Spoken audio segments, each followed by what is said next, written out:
Oknum anggota Polres Pacitan yang diduga memperkosa tahanan wanita diberhentikan dengan tidak hormat. Oknum polisi memperkosa korban di ruang tahanan kantor kepolisian.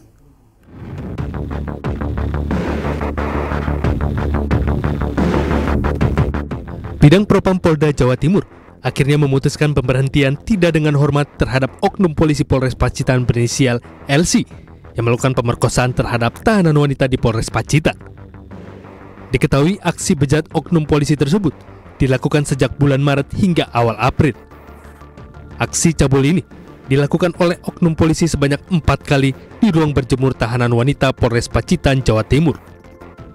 Dalam sidang etik Polri ini, oknum polisi terbukti melakukan tindakan perbuatan tercela dan dijatuhi hukuman pemberhentian tidak dengan hormat atau dipecat. Peraturan Pemerintah Nomor 1 Tahun 2003 tentang pemberhentian anggota Kepolisian Negara Republik Indonesia. Kemudian Pasal 5 Ayat 1 huruf B, C, Peraturan Kepolisian Negara Republik Indonesia Nomor 7 Tahun 2022 tentang Kode Etik Profesi dan Komisi Kode Etik Polri.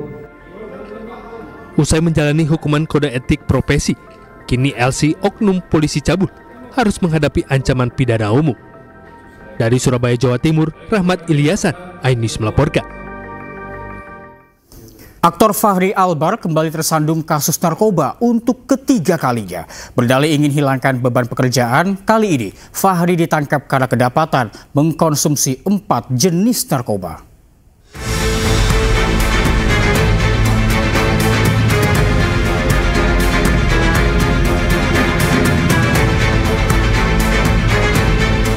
Aktor Fachri Albar kembali tersandung kasus narkoba.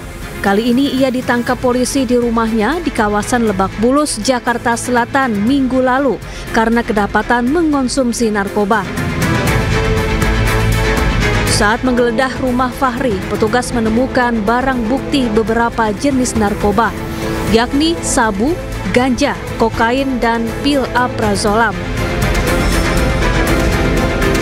Polisi kemudian menetapkan Fachri sebagai tersangka.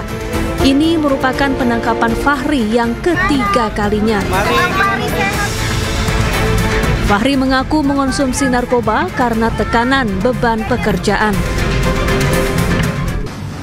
Kemudian juga terhadap saudara FA sudah dilakukan tes urin untuk metamfetamin positif, amfetamin positif, benzodiazepin positif. Pasal yang akan diterapkan kepada tersangka, yang pertama, Undang-Undang Republik Indonesia Nomor 35 Tahun 2009 tentang narkotika. Barang untuk asal barang sedang dalam pendalaman, jadi masih upaya dicari oleh tim kami.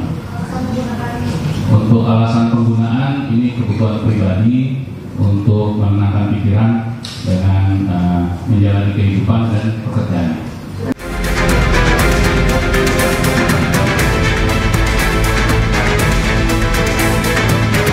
Polisi juga terus mendalami kasus penyalahgunaan narkoba Fachri Albar dengan menyelidiki asal-usul narkoba yang didapat Fachri. Sebelumnya, Fachri Albar pertama kali terjerat narkoba pada tahun 2007.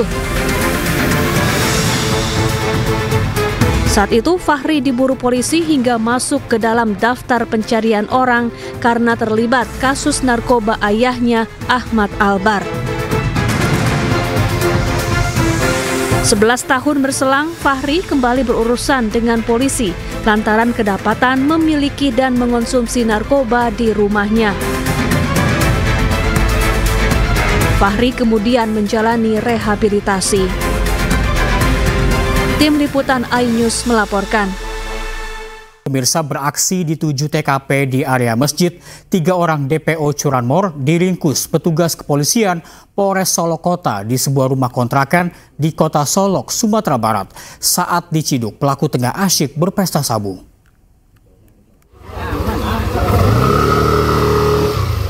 Đi, chơi cho. Là chị nhá. Petugas meringkus 3 orang tersangka curanmor di sebuah rumah kontrakan di Kelurahan Tanah Garam, Kota Solok saat menggelar pesta narkoba jenis sabu. Dari 3 tersangka, 2 diantaranya merupakan residivis yang sudah 7 kali keluar masuk penjara atas kasus curanmor. Selain mengamankan 3 orang tersangka, petugas turut mengamankan barang bukti 4 unit motor curian yang disembunyikan di salah satu rumah pelaku di daerah Muaropane, Kabupaten Solok.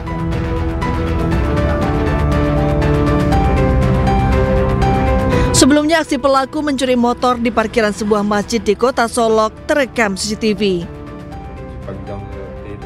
Tanpa butuh waktu lama, pelaku dengan sigap membawa kabur sepeda motor milik jemaah masjid yang tengah sholat subuh. Berdasarkan rekaman CCTV tersebut, tim Opsnal Polres Solok Kota berhasil mengidentifikasi identitas dan keberadaan pelaku. Ketiga orang tersebut kita amankan di sebuah kontrakan di Tanah Garam di saat mereka sedang berada di dalam rumah setelah melaksanakan pesta sabu. Dari keterangan tersangka selalu pada dini hari atau subuh di saat aktivitas masyarakat akan dimulai dan sering mereka melaksanakan kegiatan di masjid-masjid atau musala. Berarti sasarannya memang parkiran masjid ya Pak? Iya. Tersangka dijerat pasal pencurian dengan pemberatan dengan ancaman hukuman di atas 9 tahun penjara. Dari Kota Solok, Sumatera Barat, Budi Sunandar, iNews melaporkan.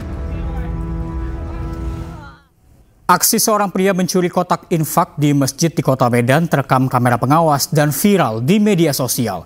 Pelaku yang beraksi seorang diri membobol 2 kotak infak sekaligus dan membawa kabur uang ratusan ribu rupiah.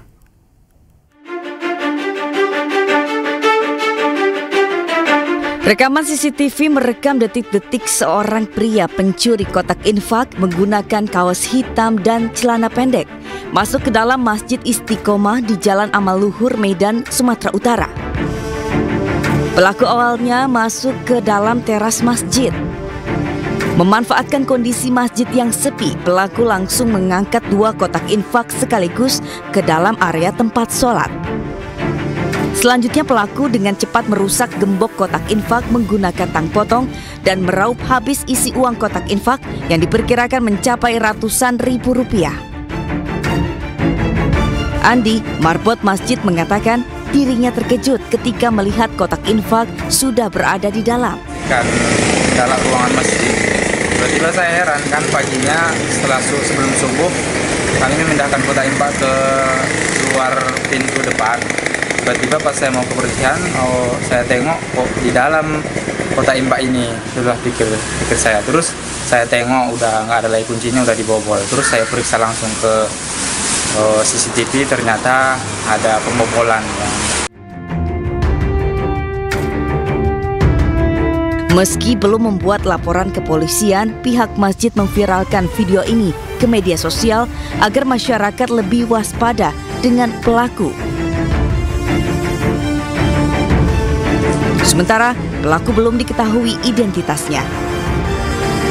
Dari Medan, Sumatera Utara, Ahmad Ridwan, iNews melaporkan.